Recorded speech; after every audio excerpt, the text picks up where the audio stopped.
अगले हफ्ते से फिर दोबारा जो है वो टेम्परेचर जो है वो बढ़ जाएंगे और गर्मी की शिद्दत में जो है इजाफा हो जाएगा। इस हफ्ते जो है वो काफी हद तक दर्जा हरारत से रिलीफ मिला रहेगा। मौसम में आंधी झक्कड़ बहुत चलते हैं, तो किसान हज़रात जो है उस हवाले से अपनी गंदम को जो प्रोटेक्ट कर लें। मौसम में थोड़ी सी जो है ना वो इंटेंसिटी विंड की जो है वो ज्यादा रहेगी। मुल्क के मुख्तलिफ इलाकों में बारिशों के बाद मौसम में बहुत ही खुशगवार तब्दीली देखने को मिली है। टेम्परेचर में खासी कमी वाक़ई हुई है और गर्मी जो बढ़ती जा रही थी उसका जोर कुछ हद तक टूट गया है। ताहम बारिश, तेज आंधी और झक्कड़ चलने से आम और गंदम की फसल को खासा नुकसान भी पहुंचा है। आने वाले दिनों में मौसम क्या रुख इख्तियार करेगा, इस पर बात कर लेते हैं। हमें ज्वाइन किया नेशनल वेदर फोरकास्टिंग सेंटर के डायरेक्टर डॉक्टर ज़हीर अहमद बाबर साहब ने। बहुत शुक्रिया डॉक्टर साहब, और आपको खुश आमदीद कहते हैं शो में। ज़हीर साहब, फरमाइएगा कि महकमे मौसमियात की जानिब से 5 मई तक बारिशों की पेशगोई की गई थी। क्या ये सिलसिला अब समझा जाए कि खत्म हो चुका है या फिर आइंदा दिनों में मजीद बारिशें हो सकती हैं? ओवरऑल तो इस वीक के दौरान, इस हफ्ते के दौरान तो मुल्क के ज़्यादातर हिस्सों में मौसम जो है वो मोतदल ही रहेगा। दर्जा हरारत जिस तरह मई में बढ़े हुए होते हैं, बड़े हुए खास तौर पर दिन के दर्जा हरारत जो है वो मामूल के मुताबिक या मामूल से कम रहने का इम्कान है। लेकिन अगले हफ्ते से फिर दोबारा जो है वो टेम्परेचर जो है वो बढ़ जाएंगे और गर्मी की शिद्दत में जो है उनके ज़्यादातर हिस्सों में इजाफा हो जाएगा। ताहम इस हफ्ते जो है वो काफ़ी हद तक जो है वो दर्जा हरारत से रिलीफ मिला रहेगा। ज़हीर साहब, ये भी बताइए कि इस हफ्ते की आपने बात की कि ज़रा रिलीफ मिला रहेगा गर्मी से, तो 5 मई तक बारिशों की पेशगोई थी, तो क्या अब ये जो बाकी का हफ्ता है इसमें बारिशें हो सकती हैं मुतवक्के? इस आइंदा 24 घंटों के दौरान तो ज़्यादातर ही रहेगा, लेकिन वीकेंड के दौरान मुल्क के ज़्यादातर हिस्सों में फिर बारिश की तवक्को है। आइसोलेटेड जो है वो एक्सपेक्टेड है पंजाब के ज़्यादातर हिस्सों में, इसी तरह सिंध के हिस्सों में, खुसूसन सिंध में, थरपारकर, मिट्टी इन इलाकों में, फिर इसके साथ साथ कोस्टल बेल्ट में बदीन, हैदराबाद और इसके साथ साथ कराची में भी जो है वो हफ्ता और इतवार को जो है वो बारिश का इम्कान है। तो ओवरऑल इस वीक के दौरान जो है वो मुल्क के ज्यादातर हिस्सों में मतलब आबारालुद रहेगा और बारिश की भी तवक्को रहेगी। बिल्कुल ठीक है। जैसे कि आप बता रहे हैं, हालिया बारिशों और आंधी से आम और गंदम की फसल को नुकसान पहुंचा है, ये हम देख सकते हैं न्यूज के अंदर बहुत ज्यादा है। आप बताइएगा आइंदा दिनों में मजीद कितनी इस तरह की आंधियां चल सकती हैं जो हमारी ज़रूरी पैदावार को नुकसान पहुंचा सकती हैं, उस पर असर अंदाज हो सकती हैं? देखिए, ओवरऑल तो गंदम जो है वो कटाई का मौसम है, कटाई हो रही है। तो उस हवाले से ये है कि क्योंकि इस मौसम में आंधी झक्कड़ बहुत चलते हैं, तो किसान हज़रात जो है उस हवाले से अपनी गंदम को जो प्रोटेक्ट कर लें।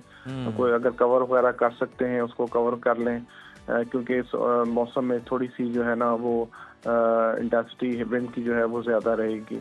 इस हफ्ते में तो थोड़ा बहुत चांस रहेगा, लेकिन फिर नेक्स्ट वीक से जो है वो मौसम जो है वो फिर दोबारा खुश्क और गर्म हो जाएगा। बिल्कुल सही। ज़हीर साहब, ये भी कहिएगा कि बारिशों की कमी के बायस कई इलाकों में पानी की हम देख रहे हैं कि शदीद किल्लत पैदा हो चुकी है। ज़ेरे ज़मीन भी पानी की जो सतह है वो बहुत नीचे जा चुकी है। रावलपिंडी में इमरजेंसी नाफिज है, रावल डैम की सतह मुसलसल गिर रही है। क्या ये बहरान मजीद शिद्दत इख्तियार कर सकता है और इसके लिए क्या मुतबादिल हिकमत अमली अपनाई जा सकती है या अपनानी जानी चाहिए आपकी नज़र पे? देखिए, सबसे पहले तो जुडिशियस यूज़ ऑफ वाटर है। पानी को बहुत एहतियात के इस्तेमाल करना चाहिए, चाहे वो रोज़मर्रा इस्तेमाल के लिए हो, इंडस्ट्रियल यूज़ के लिए हो या एग्रीकल्चर पर्पजेज़ के लिए और ज़राई आपाशी का पानी हो। तो जुडिशियस यूज़ ऑफ वाटर जो है वो सबसे ज़्यादा इम्पोर्टेंट है। मई के अंदर हमारे पास बारिशें जो हैं वो निस्बतन कम होती हैं। मिड जून तक ये सूरत हाल बरकरार रहती है। जून के बाद फिर प्री मानसून रेनफॉल शुरू हो जाती है। फिर जुलाई और अगस्त में अच्छी मानसून बारिशें होती हैं। इस दफ़ा भी अच्छी मानसून बारिशें जो है एक्सपेक्टेड हैं। तो जो तमाम के तमाम हमारे वाटर रिजर्वायर्स हैं और सब सरफेस वाटर जो है वो रिचार्ज हो जाएगा। तो उतनी देर तक फिर हमें जो है ना थोड़ा सा एहतियात, मानसून के बारिशों से पहले जो है वो हमें एहतियात से पानी की इस्तेमाल करने की ज़रूरत है। बिल्कुल ठीक है। इस हवाले से हमें बताइए कि हमारे जो टूरिस्ट हैं वो आजकल फैमिली और फ्रेंड्स के साथ नॉर्दर्न एरियाज विजिट करना चाह रहे हैं, आप उनको क्या एहतियाती तदाबीर इख्तियार करने के लिए कह सकते हैं जो वो सेफ रहें और अपना सफ़र भी उनका सेफ रहे और अपनी फैमिली को वो सेफ कर सकें बेसिकली? देखिए, ट्रैवल करने से पहले तो वेदर एडवाइजरीज को जरूर मद्देनजर रखें।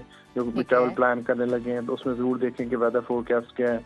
अच्छा। इसी तरह लोकल डिजास्टर मैनेजमेंट अथॉरिटीज जो हैं, चाहे वो प्रोविंशियल डिजास्टर मैनेजमेंट अथॉरिटीज हो या नेशनल डिजास्टर मैनेजमेंट अथॉरिटीज, तो वो भी गाय बगाए जो है वो अलर्ट्स और वार्निंग वगैरह इशू करते रहते हैं। तो उस हवाले को, उन चीज़ों को देख के अपने आने वाले दिन को प्लान करें।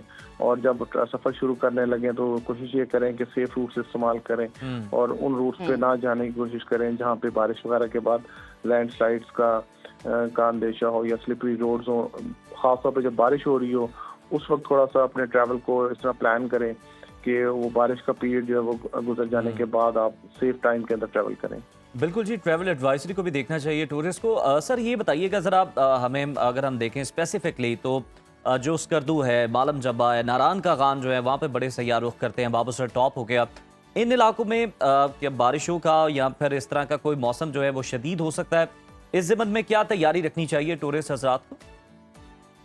देखिए ओवरऑल तो वेदर फोरकास्ट जो है वो आप देखते रहें।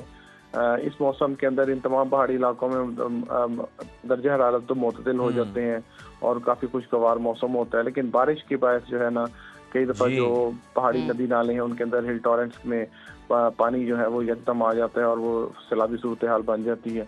इसी तरह जो इन एरियाज में लैंडस्लाइड जो है वो एक बहुत बड़ा ख़तरा है। उन चीज़ों को जो है अगर आप अवॉइड करें तो वो ज़्यादा बेहतर है। बिल्कुल ठीक है, इन चीज़ों को अवॉइड करने की ज़रूरत है और यकीनन हम देखते हैं कि जो सयाहती हैं, जो पहाड़ी इलाके हैं ख़ास तौर पर, वहाँ पर बारिश के बाद सूरत हाल बहुत ज़्यादा ख़राब भी हो जाती है, रोड स्लिपरी हो जाती है, तो वह एहतियात बरतने की ज़रूरत है ताकि आप और आपकी फैमिलीज़ महफूज रह सकें और जो आप टूर प्लान करें उससे लुत्फ़अंदोज़ भी हो सके। बहुत शुक्रिया डॉक्टर ज़हीर साहब आपके वक्त का।